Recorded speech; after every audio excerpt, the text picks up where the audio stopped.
په میدان وردګ ولایت کې په تیر یوه کال کې هیڅ ډول امنیتي پیښه نه ده رامنځته شوې. د دغه ولایت امنیتي مسؤلین وایي په یاد ولایت کې خلک له امنیتي ځواکونو سره همکار دي او تر دې مهاله هیڅ ډول امنیتي موضوع نه ده رامنځته شوې. د میدان وردګ په ولایت کې امنیت پوره تأمین ده، هیڅ قسم امنیتي پیښه او مشکل نه لرو موږ. نو داسې پیښې هیڅ د موږ ولایت کې پیښې شوي نه دي چې هغه امنیتي پیښې وي. نو بالکل موږ امنیتي پیښه نه لرو.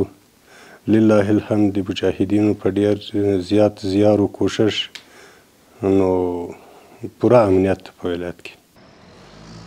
د میدان وردګ ولایت امنیتي مسؤلین زیاتوي چې په خپل ټول توان د یاد ولایت د خلکو د مال او ځان ساتنه به کوي او د ښه ډاډمن امنیت ډاډ ورکوي. د ملت د ناموس د امنیت په خاطر او د مال د حفاظت په خاطر انشاءالله دغه اسلامي نظام پوره تضمین او کوشش کوي چې دوی امنیت په برقرار ساتي او انشاءالله هیڅ به امنیتي مشکل نه پیښیږي.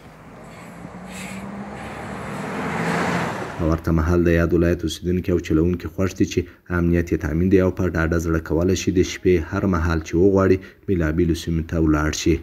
دوی د امنیتي ځواکونو له چال چلند څخه خوښ دي. امنیت خو په ټول افغانستان کې برابر دی، تنها نه په میدان ښار کې. یعنې 34 ولایتو کې له شپې له ورځې ګرځې، هر وخت ځې، امنیت دی. او د امنیتي ځواکونو رویه هم ښه ده، هر چک پوینټ ته لاړ شئ، هر ځای ته لاړ شئ، ډېر ښه سلوک، ډېره ښه رویه، ډېر ښه خاطره موږ لرو، هیچ مشکل نشته وروره. حالا نیروهای امنیتی خیلی یک رویه خوب میکنه، واقعیتش یعنی صمیمی که بگم خیلی یک رویه خوب میکنه که ما همیشه همکار است، از ما پرسان میکنه که در راه کدام مشکل خو نیست، در مشکل سر نخوردین. خیلی ما ازشان راضی هستیم، واقعا خوب رویه میکنه. سلام علیکم. روی خیه؟ ستونم خیلی؟ شکر دارم. شکر. چیرته روان شوی خیره؟ غزنی ته. کار ډېر ښه. په لاره خو څه مشکل نه و؟ نه هیچ مشکل هم نه و، اوس الحمدلله نه. ډېر څه خدمت وي؟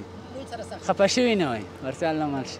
امنیتي ځواکونه چې د میدان وردګ ولایت په بېلابېلو سیمو کې د هیوادوالو د امنیت په تامین بوخت دي، ډاډ ورکوي چې هیچا ته به اجازه ورنه کړي چې هیوادوال وځوروي.